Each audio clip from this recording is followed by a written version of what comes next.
ஏன் மீனராசிக்காரங்க இவ்வளோ கஷ்டப்படுறாங்க? ஏன்னா ஜென்மத்தில் ராகு, 12ல் சனி. 12ல் சனியும் இப்போ இந்த கேது செஞ்ச எல்லா வேலையும் செய்வார், தூக்கத்தை கெடுப்பார், நிறைய பயத்தை கொடுப்பாரு, இதோட ஒர்க் ப்ரெஷரையும் நிறைய கொடுப்பாரு. 12ல் இருக்கவங்க அவங்க தூங்கலைன்னா ஒர்க் ப்ரெஷரை விட அவங்களுக்கு பயம் ஜாஸ்தி. உங்களுக்கு பயமும் இருக்கும், வேலையும் இருக்கும்.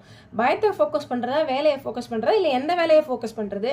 நான் கரெக்டான பாதையில் தான் போயிட்டுருக்கேன்னா, ஒருவேளை நான் போகிற பாதையே சரியில்லையோ, எனக்கு சூட்டே ஆகாத ஒரு வேலையை எடுத்து செஞ்சிட்ருக்கேன்னா இந்த பயம் எல்லாமே உங்களுக்கு வரும். சரிங்களா? ஸோ 3ஆம் இடத்துல இருக்கக்கூடிய குரு நிறைய நண்பர்களோட பண்ண துரோகங்களை காமிச்சு கொடுத்துருப்பார்.